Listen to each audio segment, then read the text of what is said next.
the OData project. We also got a nice introduction to the OData project, why this OData project is necessary. The outcome of the OData project is a OData service. So how this particular OData service plays a role as a mediator or interface between the front end and back end. And we understand in detail about the data model. So data model is something that will expose to the web service, to the OData service, and SAP UI5 will interact with the data model only. Okay, so on that day we drawn one diagram that is so how the front end will communicate with the OData service, and from the OData service how it communicates to the back end logic. So this is what we have seen in our last class. Entity type, entity set, and association. So this also we discussed. So entity type or entity. So it is nothing but a collection of fields or structure which resembles the backend database table. An entity set is an internal table which can contain multiple rows of its own entity. Okay, so it's kind of a internal table, means dynamic memory, runtime memory. And association is the relation between the entities. So this is what we discussed in our last class. Now in today's class, we are going to continue and create the first table. So let me just open SAP UI5 demo PPT to show you the steps involved in any real-time project. So in any real-time project, the first one is to create a SAP UI5 front-end project by using Business Application Studio. The second is screen designing. So this will also be done in the front end, and any validations if required. So that also will be done in the front end.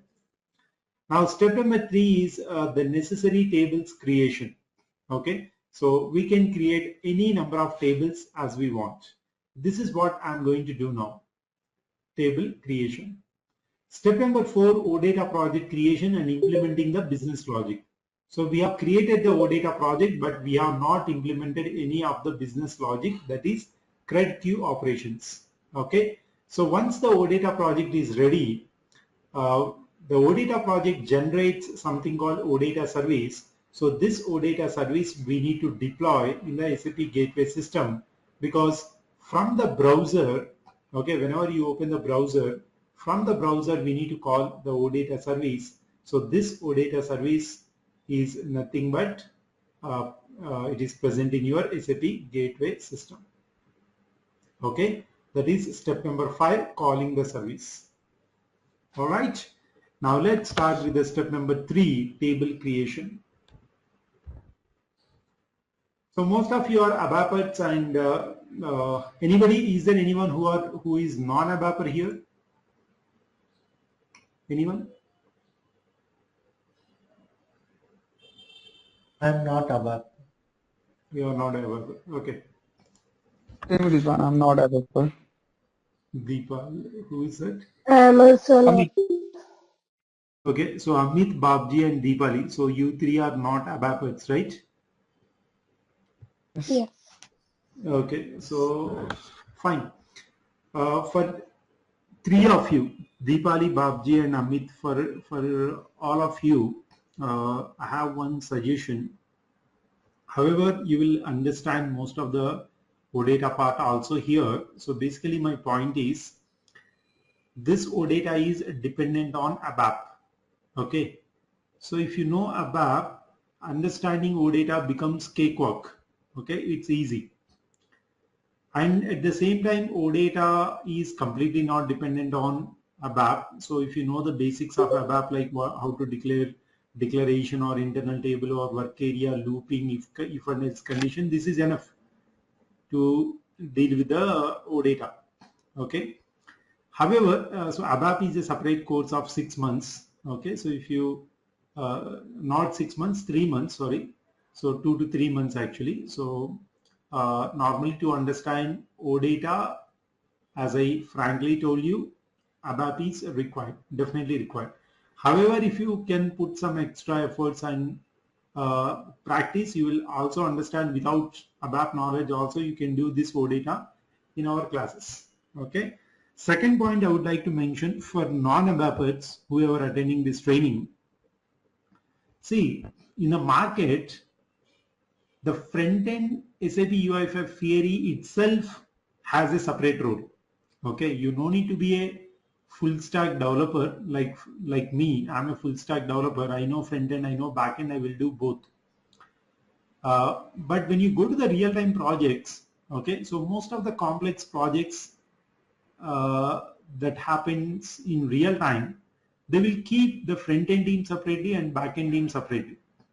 What is the reason? The reason is if the front-end team and back-end team are not separate, then the time it takes to complete the project is large. Okay, so it needs a longer time to complete the project. But if the front-end team is separate and back-end team is separate, the things goes very fast. Why the things goes very fast is because of this reason. The back-end developers work on the OData project development, and the front-end person, meanwhile, he will create SAP UI5 project. They complete all the screen design. They complete all the navigation between the views. They complete all the front-end validation. All these things will happen parallelly with the OData project development. Once the OData project is ready, OData service will be given to the front-end developer, and he will call all the OData services, and this business logic get executed. So now you can see, because of the front-end and back-end parallel working, the things goes very fast. And this is the reason why, even though I know front-end, I know back-end, but when it comes to the complex projects, medium to complex projects, they always put me only at one end. They keep me either at the back end or at the front end. They don't keep in both of them for complex projects. But whereas simple to medium projects, so I use it to do all front end and back end, no additional resources are required. So this is what exactly happens even in the real time. And those people who know only the front end, they also have great demand in the market. It is nothing like if you do not know the back end, so you are useless. Nothing like that. To be more frank enough with you, the front end itself is having great demand in the market compared to the back end. SAP UI5 theory development front end, I'm talking only about the front end, that itself has great demand in the market. Does not matter how much OData you know. Okay, OData is nothing, because any ABAPer can do OData. OData is nothing but ABAP only. Okay, just some additional how the data will receive in the methods. So that is what is OData in SAP UI5 actually. So my point to non-ABAPers is, if you know, worst case I'm talking about, if you, since this is not ABAP codes, maybe when I'm explaining the OData, so you may understand, but the syntax, the data declaration, everything becomes new for you. Okay, so if you can practice, that will also be very good. Okay, but in worst case, if you do not understand OData, so my best suggestion is completely become an expert in the front end. If you keep your resume like SAP UI5 theory developer, hell lot of market is there. Great demand for UI5 theory, great demand. And even the packages are also more for UI5 theory developers. Best example is mine itself. Okay, so excellent packages are offering for UI5 theory developers compared to the backend developers. Okay, so concentrate on completely front end, that is also fine, even if you do not understand the backend. Okay, you take the OData service alone and complete the front end practice. Okay, all right, so that is just for information for the non-ABAPers, but others you can become a full stack developers. All right, so now let's go to the how to create a table. To create a table, we need to go to a T code called a C11. C11. So give your table name here, database table name. ZB72 underscore employees, ZB72 underscore EMPLOYES. Yeah, so let me write B72 employees. Sorry, there is no description required. All right, click on create and then give the short description. So batch 72 employees. And then select from this delivery class, select A, and from this drop down select display and maintenance allowed, second option, and go to the fields, and here you keep whatever the fields that you want. Okay, so let's keep some employee fields like employee ID, name, designation, skill,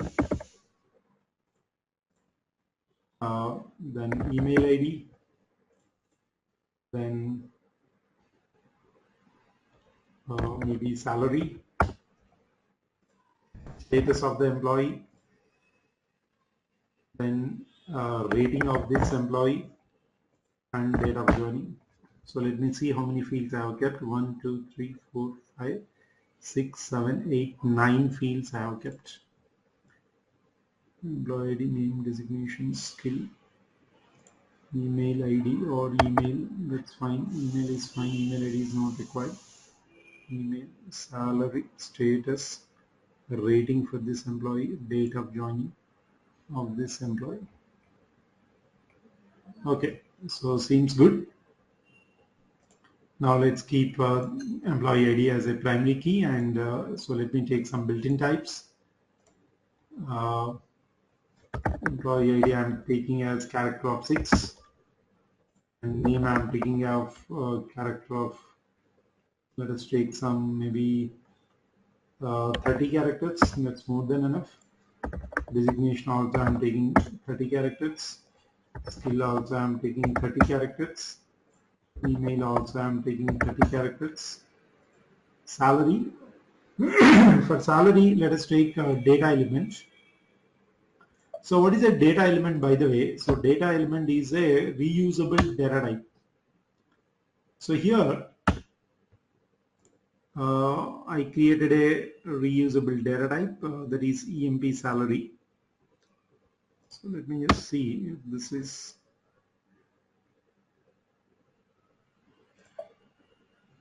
one second. Create data element, yes.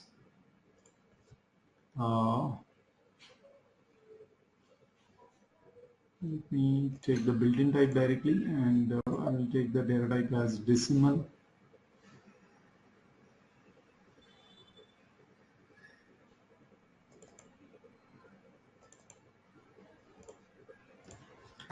Data element for employee salary.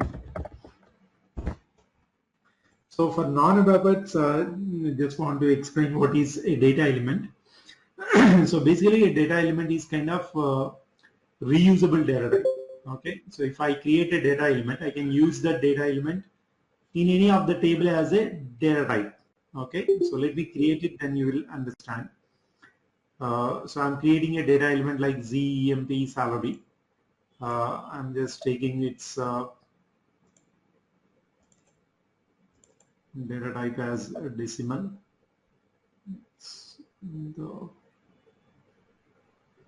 The selected data element.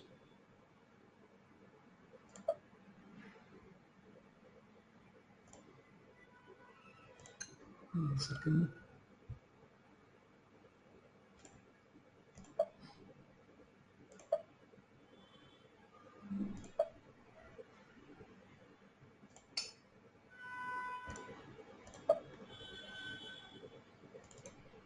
Okay, so decimal length, let's give 13 and decimal place is 2. Let me save it. And you can also maintain the field label. By the way, I'm just activating this. Okay, so now I created a data element with the name ZEMP salary. Now what is ZEMP salary? So this is basically of decimal data type with length 13 and decimal places 2. Okay. Now, if I go back to my employee table,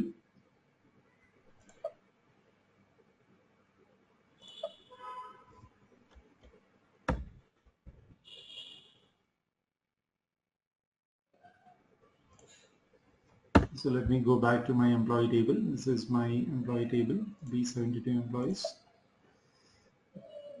This is, I think, this was not saved.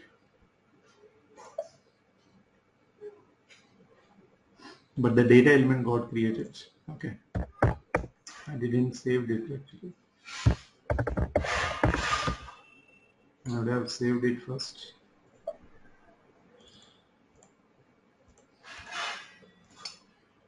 Okay, let me just create fast. Employee ID, name, designation, skill, email, then salary, status, data plan. So anything else? 1, 2, 3, 4, 5, 6, 7, 8. Seems something is missing. Employee ID, name, rating is missing. Yep, rating is missing. And then date of joining. So first I would have saved it. Let's take character of 30. This is character of 30. Employee ID is character of 6 only.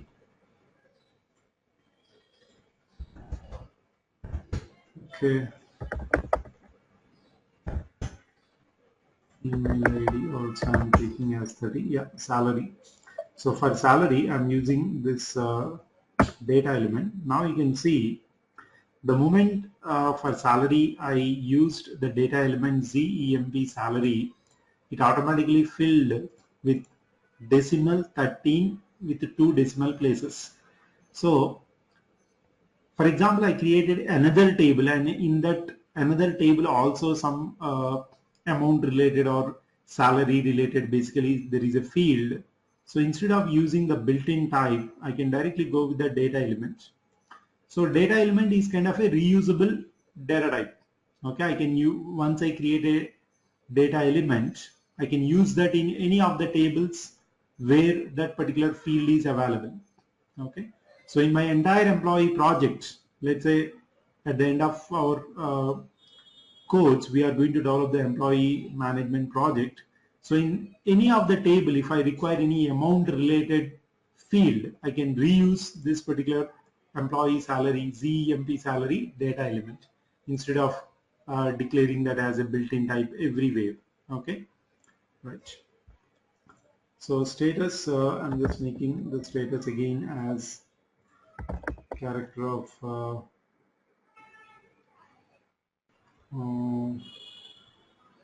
let's give 20. Rating, so rating I want to take it as an integer. So this is enough for rating. And this is date of joining. So date of joining is we can take this as DAX.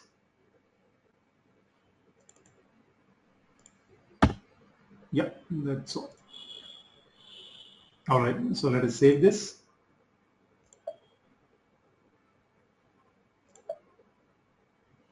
And let's activate this.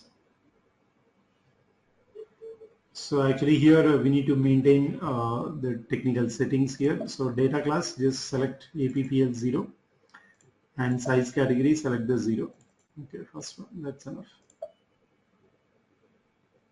So save it here and then go back.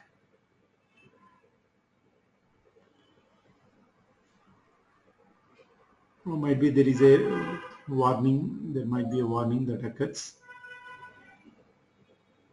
Error occurred. What is this error?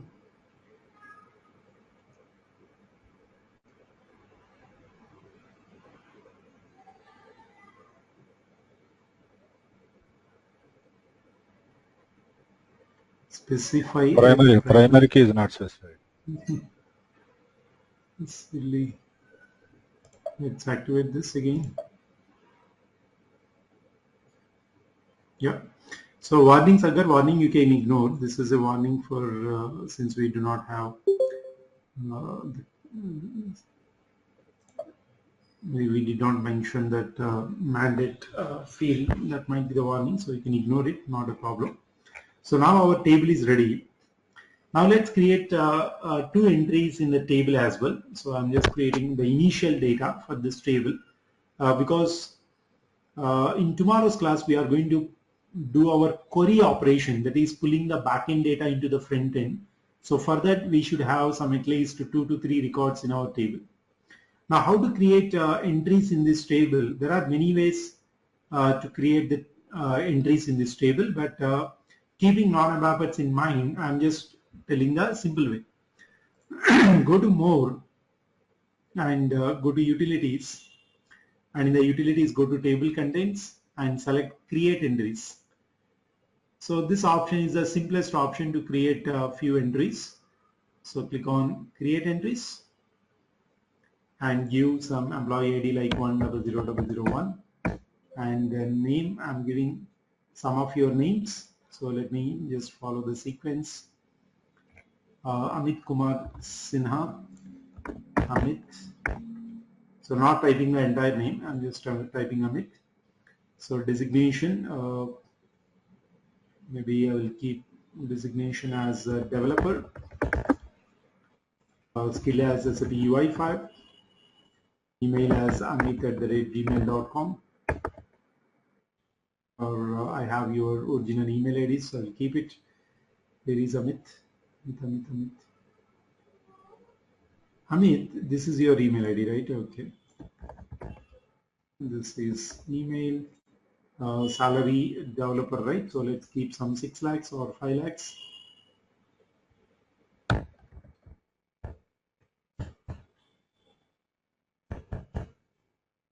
Status as a permanent employee.